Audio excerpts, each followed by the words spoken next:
Hey, this is the Better Life Podcast with Brandon Turner and Cam Cathcart. This is a special Friday episode we call Cash Flow Fridays, where we interview people on one specific investment strategy that produces phenomenal cash flow in this market. This show is meant to be short, sweet, to the point, so you can implement it right away into your life. Without further ado, let's get to the episode. Cory Harelson, welcome to the show, man. Good to have you. Yeah, I'm psyched to be here. Thank you. Yeah, man. Well, let's dig into this because, you and I met, we were chatting a little bit in Denver at the Better Life REI Summit. Excited to learn a little bit about you, but, I'm excited now to actually dig into your strategy and what you're actually doing and how you're getting cash flow right now. So we'll start with what we call the Fast Five. And so we're going to just fire these 5 questions at you, rapid pace. Number 1, what is your name? I already said it, but let's Cory do it. Harelson. What's your name? All right. Number 2. Corey. What is your niche? Niche? Mobile home Niche park. is You say niche? Yeah, the niche is You're one of the those proper people? way to say it. I think it's niche is how Americans say it. Niche is the proper. It Cory, sounds more what's eloquent. right? What's the right way? Niche or niche? What do you say? I would say niche. There we go. Thanks. 2 on 1. I've We always win. said niche. Oh, weird British guy. Okay, go ahead.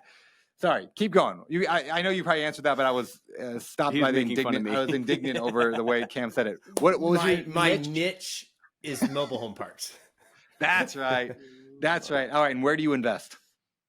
A lot of different places right now, mostly Ohio, Kentucky, and Tennessee. I'm based in Idaho, and I started investing in Idaho though. So. Oh, very cool. And how much cash flow can a typical deal bring in? Quite a bit. It depends a lot on the deal and the location, but like my very first mobile home park I bought we did 12% cash on cash the first year. That was Nice. And I think you can still find deals like that if you're looking in the right place. So, and I think it was cool. up Well, into the 20s by year 5. So really good. Ooh, yeah. I love that. Last question of the Fast 5. Would you recommend this niche to other people? Yes, I would, with some qualifications. It takes more work. Well, maybe I can get into it, but it takes a little more work than is oftentimes portrayed. So if you like it and you're into the affordable housing thing, then yes, I would. Yeah, I couldn't agree more with we've done a lot of mobile home parks, obviously. And it's the reason I got into mobile home parks is funny, it's not true. Like the reason I got into it, people ask me, why'd you choose mobile home parks? I'm like, because it's easy. Like that was like, you don't have to deal with contractors ever. Like people own their own homes. There's no work. Yeah, exactly. Yeah. All the tenant-owned homes. Yeah, no, we deal with lots of a lot of problems. I still think I like the niche, but it's not what I thought it was going to be when I got into it. And that's fine. We run towards hard. So. So tell me a little bit more about just mobile home parks, how it works. Tell me a little bit about it. Yeah, absolutely. So the kind of the appeal and kind of what we were alluding to there is the appeal to them is typically they're mostly set up with tenant owned homes. So the tenant will own their own home and they will pay lot rent to keep their home on your lot. So it's sort of like renting a parking lot. So it is true that if you have a park that's all the way occupied with tenant owned homes, it is less maintenance per unit, right? Because if the toilet leaks, it's not your toilet, it's their toilet. There is, if the main sewer line clogs, then that's your problem, right? But so there is less maintenance. So that's kind of the big appeal to them. And then the other thing about them that makes them like really high demand is they're the most affordable form of housing in the whole country. It's the only form of affordable housing that works without government subsidies. And there's a huge crisis on affordable housing right now. So you're providing a demand for something you're providing a product for something that's in very high demand. So that's kind of the appeal to them. And then the other side to it is on the cash flow side, you can find deals that cash flow. I know a lot of people who are in the single family space that are having a very hard time doing that right now. And you can it's more popular than it was.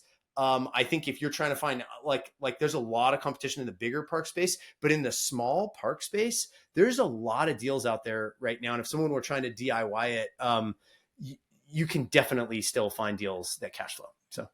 So I don't know really anything about mobile home parks. So what would be considered a smaller size mobile home park versus a bigger size mobile home park? Sure. So I would say, so like small multifamilies, like, typically 4 units or less, it's going to be bigger than that for a mobile home park because the lot rent, you're getting less rent per lot, typically than you would with an apartment. So I would say probably something like, I'd probably call it 30 pads or less. And it's a weird kind of niche because there is a lot of hype around the mobile home park space right now, but a lot of it is on the bigger park side, and you don't really hear many people talking about the small parks, and there's challenges to them, but, there you can find them. I know several people that are very, very financially independent right now, all through building up portfolio of small mobile home parks. So Yeah, I agree. I mean, we only focus on the big ones, 100 units or bigger. But I know some people, have got financial freedom off buying just some smaller ones. And those, like, I'm not going after them. Like, a lot of the big guys aren't going after, like, we're only going after the multi-million dollar ones. But the smaller ones are still mom and pop owned. So what size range do you buy? Like, what's kind of your So we're currently, sweet spot? we're scaling up. So I'm currently looking for 75 pads and up. So we're trying to grow. But I started out, my first mobile home park was 12 lots. And then I bought a 7 lot and a 6 lot and a 2 lot. So I did a whole bunch of little ones first to scale up. And I don't see any reason why people can still do that. Yeah. Yeah. Very cool. Well, tell us, so when you're looking for that 75 plus one, or even before, like talking to somebody that's a beginner that's just trying to get into it, how are you finding those? Yeah. So I think there's a lot of ways you can find them. So there's a lot of them that overlap with, if you're already doing like single family, let's say, there's all the same ways, right? You can get a list, you can send mailers, you can you can try and figure out, I know someone who literally will like find out where people live and try to knock on their door. You can call. All that same stuff still works. But there's also a couple other little tricks you can do. They're the one, because they've gotten a little more popular, the ones that show up on Google Maps and stuff that are easy to find tend to get reached out to a lot. So a couple tricks that I know of that work really well for any size, but especially the little ones, is if you find an area, you can go on Google Satellite View and you can kind of figure out what they look like they're a certain shape. And if you can find the ones where there's a park that doesn't show up when you search mobile home park, your odds are a lot better on that one, because everyone's probably not mobbing that one as far as trying to get it. And then one other kind of tip, I got this one actually from my friend Blake, who I think you guys know. He actually bought a park from you guys, I think, but he built up a huge portfolio of small mobile home parks. And one of his deal sources was, I hope he's not going to get mad that I give it away. But he would go on realtor.com and look for places where it's not a commercial website. So it's residential real estate websites, and find places where they're listed. And so in those cases, it's like the mom and pop might go to their buddy who's a real estate agent who helps sell them their house, and they list the park. And so those ones are typically listed either way too high or way too low. So you can find good deals, like price discrepancies, that way. In addition to all, and then all the same stuff, like Cam, you did an awesome presentation at the summit about all the, I took a ton of notes on that one as far as the cold calling and off market deals. Like that stuff's all very similar too. So. Awesome. Yeah, I have a buddy right now who's trying to build some sort of AI platform, because that's what he said. He said if it shows up on Google Maps, like the name, it's probably too big.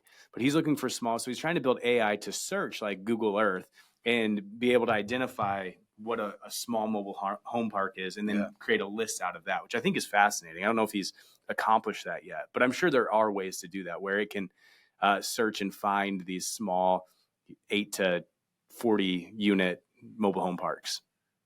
Right. Yeah, we've gotten some of our deals through relationships with just like, because a lot, especially this is especially true for smaller parks, but even the larger ones, they're owned by real people. I mean, at some level, they're owned by corporations maybe, and they're people like me who've got board of directors and all that. But vast majority of mobile home parks are still owned by just normal dudes and ladies, right? And they're usually older, and their kids usually don't want to inherit that property. And so, like, getting in a conversation with these people, sitting down with them, taking them out to coffee, taking them out to lunch, asking them questions, not even asking to buy their property. Just if you were to go to a town and build a list of 30 in an area, 30 mobile home park owners, and just follow it up with them every month or two, take them out to coffee a couple times a year or whatever, like you would buy half of those portfolios eventually. Like it's a long game, but those people will just sell to you because they like you a lot more than they'll ever list with a big broker. So. just Right. building Yeah. Because relationships they were still all work built today. kind of in that like 50s to Yeah. 70s range, right? There was like 30 years where all these things were built. And so a Yep. lot of the people that are like, they were the people who built them, or maybe the second generation of them who inherited them. So yeah, you're absolutely right. There's a whole bunch of them that they're in their 80s maybe, and they're ready to retire, and nobody else wants it. So. All right, man. Well, I want to jump in and ask you about some of the math behind these. But before I do, let's get to today's show sponsor. You know, one of the hardest lessons I've learned in building my real estate business is this: I can't do everything on my own. And trust me, I have tried. Like, I was that guy wearing all the hats: acquisition, property management, marketing. I even tried my hand at bookkeeping, which, by the way, is not a great idea. It was not until I embraced like the art of delegation that things really started to take off for me. I actually remember hiring my very first virtual assistant. And then I realized right away, why did I wait so long to do this? And honestly, I was amazed at how great they were. They're better than me at most things they did. And in fact, that first VA is still with me today, 10 years later. Now, suddenly I had time to focus on bigger picture things, scaling the business, finding more deals, and honestly spending more time with the family. And that is why I'm excited to tell you about our sponsor today, HireTrainVA.com. So these guys have cracked the code on finding top tier virtual assistants for the real estate investing world. They go through a brutal selection process. Only 1% to 2% of applicants make it through, so you know you're getting the best of the best. And they've got this really cool draft board where you can actually handpick from the top talent that they've already sourced and vetted. It's like having your own personal dream team at your fingertips. And if you're unsure where to start or how to delegate right, they've got you covered with a free guide on 100+ tasks that you can start delegating today. Just head over to HireTrainVA.com. You know, I believe in them so much that their owner, Valentina Brega, is a friend of mine. I actually brought her on the podcast a while back. It's on episode 42, so if you want to check that out, go listen to a masterclass on how to hire and work with virtual assistants. So hey, if you want the fast track on hiring your first VA, but you don't know where to start, just shoot me a DM over on Instagram with the word delegate. Just delegate, and I'll hook you up with some of the same resources that transformed my business. Stop wearing all the hats and scale faster. Hire a VA, free up your time, and scale your business. Go to HireTrainVA.com or hit me up on Instagram with the word delegate. It's time to take that next step in your business. Now, back to the show. All right, man, let's jump into how the math behind this. I know this is your question, Cam, but I'm stealing No, you got it. because now I'm on a roll. Walk me through the numbers, like on an example of a deal that you've recently done. Like, what do you buy it for? What kind of numbers do you see? Totally. So, one of the cool things with mobile home parks is I feel like they've got a huge potential for value add, like where you can actually add it. A lot of them have empty lots, which in an affordable housing crisis is kind of a travesty because families need those homes, right? So the fact that you can actually like add more homes, it's almost like adding another floor to an apartment building or something. So there's the potential. Sometimes it's like the cash flow is good to start, and it can be really, really good once you get it fully occupied. So, so I've got my first deal. I pulled up some numbers ahead of time on it. If you want, I bought it. It's a little old, but you can still find deals. Like I bought it in Idaho. In the Midwest right now, we're still buying deals at the same price per pad and similar lot rents as well. So the price to rent ratio and everything is comparable. So in the right markets, you can still find deals like this. So it was a 12-unit mobile home park. It was a 10-minute bike ride from my house.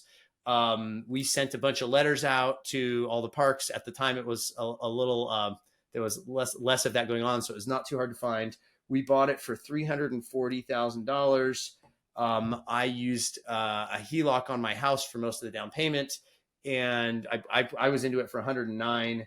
And the first year we cash flowed $13,000. So that was about 12% cash on cash year one.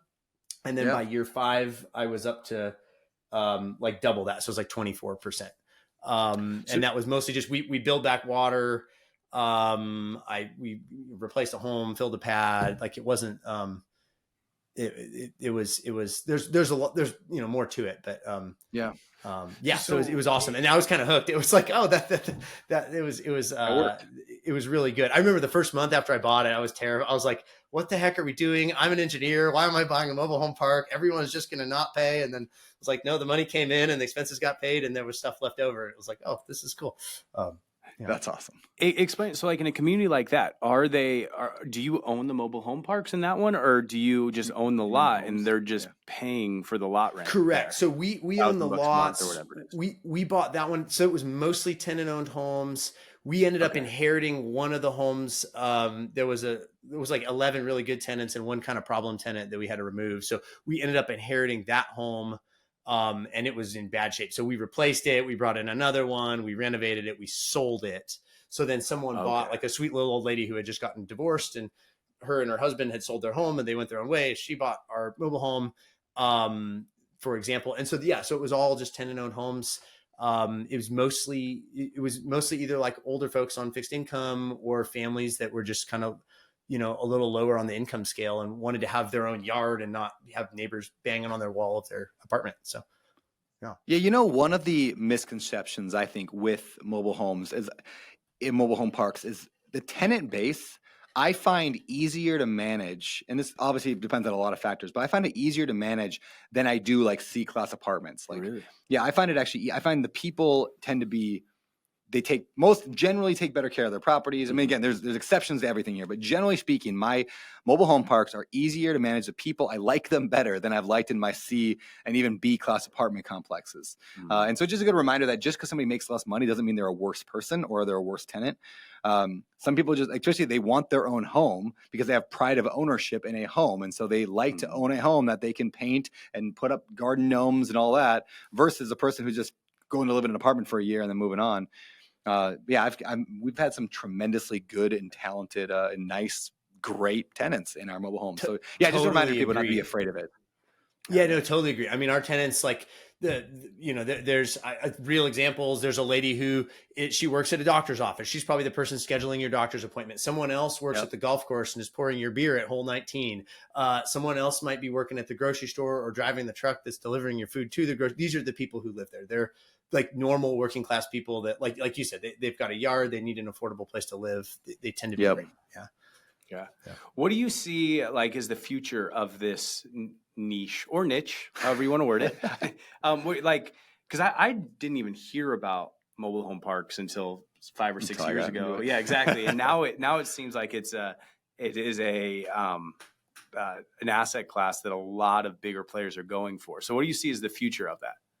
Yeah, it's kind of an interesting one because there's not a lot of them getting built. And so I haven't like fact checked this, but the stat that everyone throws out is that more of them actually get redeveloped into something else every year than get built. So there actually is a diminishing supply. So something else like a storage could be really great. And then a bunch of people can come in and build more storage across the street. So you've got to think about, and not that storage is bad. Like I love storage too, but like mobile home parks, it's kind of a fixed supply. So, and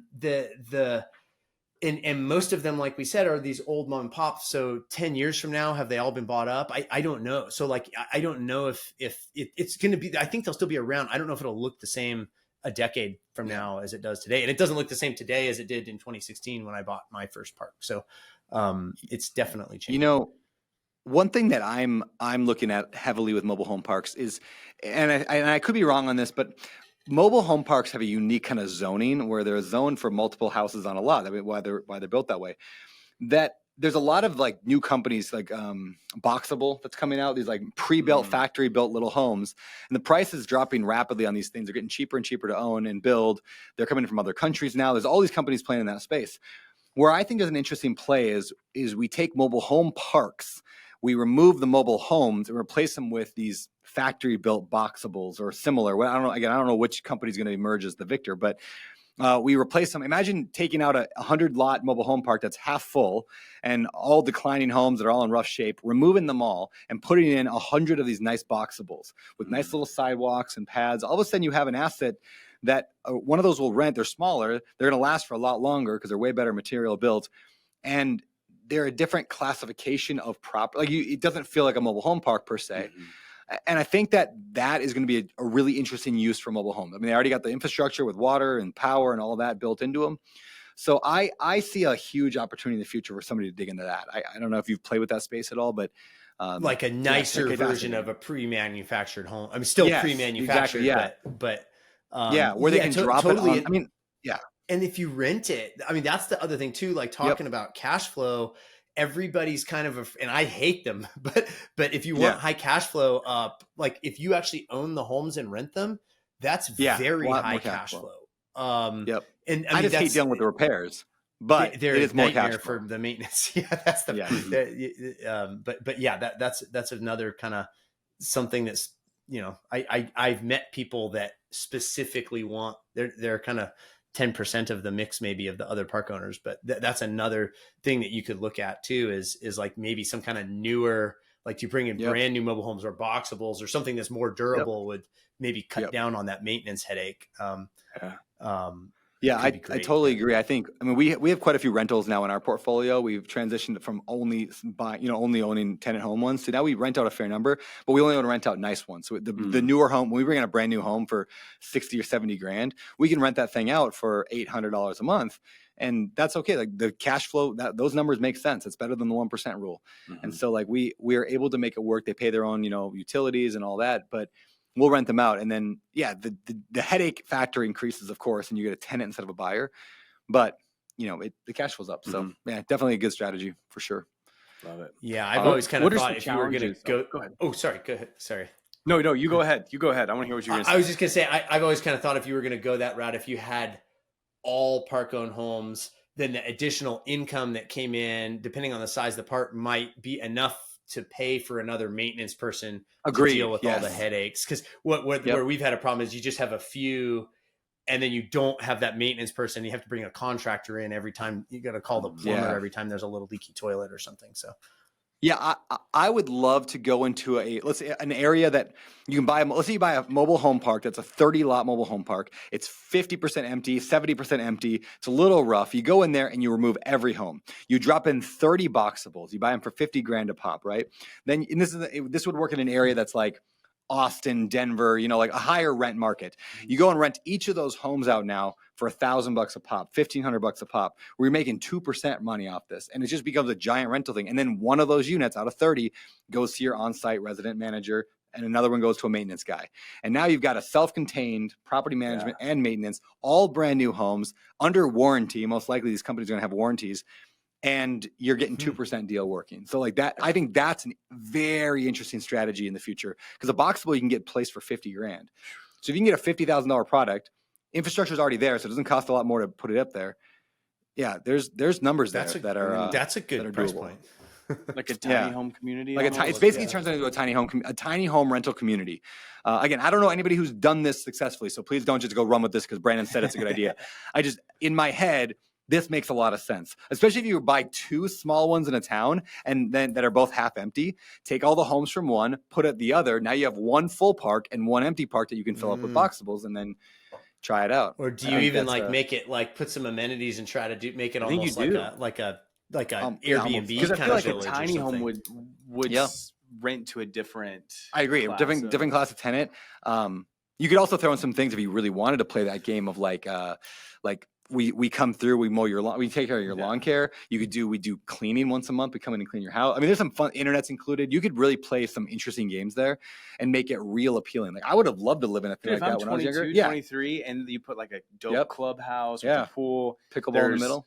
70 other houses. Well, that's kind of like the original like mobile home park. Like when they first came out, like Elvis Presley and Lucille Ball lived in a mobile home park, right? Like they were community and cool back then. You just got to bring the cool back. We got to get t-shirts that say like bring back mobile home parks. And like I think that could work. The other demographic, by the way, for that, and this is something we're actually actively working on, at least theoretically working on, like meaning in my head, and that is that same concept but for 55 plus. So you look for people who are older that are not going to go like assisted living, but they're just 55 plus. I think there's an opportunity for like a boxable community with 55 plus too, which is then you have no kids, which cuts down on maintenance a lot. So I got to look up these boxables. Yeah, look it up. It's I have no affiliation with the company, but I follow them on Instagram. So I'm basically best friends with the CEO. Yeah, basically. Love it. All right. So what are some unique challenges that you guys run into in this niche? So I think the biggest challenge with this niche is actually the opposite of what it's famous for, and it's managing them. Because there are not very many options for good property management companies Correct. on these. So you can get Oh, into a single family, small multi, big multi, and you don't have to learn property management. You just have to know how to interview and find a good property manager and manage the manager. Mhm. Those are few and far between in the mobile home park space. So you kind of have to, Agreed. it's there's less total management to do, but you might have to kind of build out some systems. And the typical model like we do is hire an on-site manager that can be kind of your eyes and ears, and then we automate all the rent collections. But there's going to be more to do on that side than if you just it's kind of ironic because there's less to do, but there's not as many people that do it because the price per lot is so low that in order for it to like pencil for them, there are groups, but you need to have a lot of lots. Like typically it's like 100 lots and up when it starts to pencil with the third party folks. So true, Love man. All right, man. How can someone do what you're doing? Like, what's the first step if they want to get into mobile home park investing? So I think it's the same as if any other thing, right? You pick your niche and then you got to learn about the niche. And then once you've learned about it, just go find a deal. Right. So I think that's really it. So I think the learning about it piece, there's some differences as far as how you analyze properties and how you manage them. So there's some good educational resources out there. There's I know like Frank Rolfe is kind of the old school guy he's got one. I know Ryan Naris has one. There's some good coaching programs out there that you can learn the stuff. And then I honestly think it's not as hard to find a deal in mobile home parks as it is it's harder than it was, but it's still easier, I feel like, than in the single family space. If you were just getting in and didn't have your system styled, Cam, I'm sure your stuff's super dialed, but it's just because there's still way less people, I think, especially in that small multi-space. There's lots of those deals out there that you could find that would pencil. Yeah. That's awesome. Cool, man. Love it. Well, this has been fun. Where can people connect with you and learn more about you and follow up?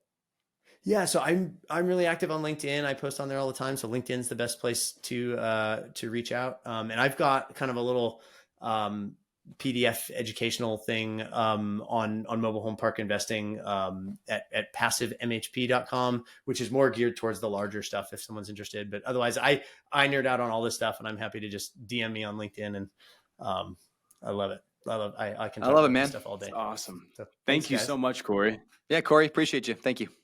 Thank you, guys. And that, my people, is the show. Thank you for tuning in. And hey, before you go, if you enjoyed the episode or if you enjoy the show in general, please consider leaving us a rating and review wherever you listen to podcasts. We really do value your feedback, and we read the comments. We make future decisions about topics and guests and everything else. Plus, it helps us reach more people the more reviews we get. And last but not least, please head over to social media. Consider friending and following and subscribing to all that stuff at Better Life and my personal page at Beardy Brandon on Instagram, YouTube, and everywhere else. Thank you again for listening. I'm honored that you would bring me along on your journey toward building wealth through real estate investing without losing your soul.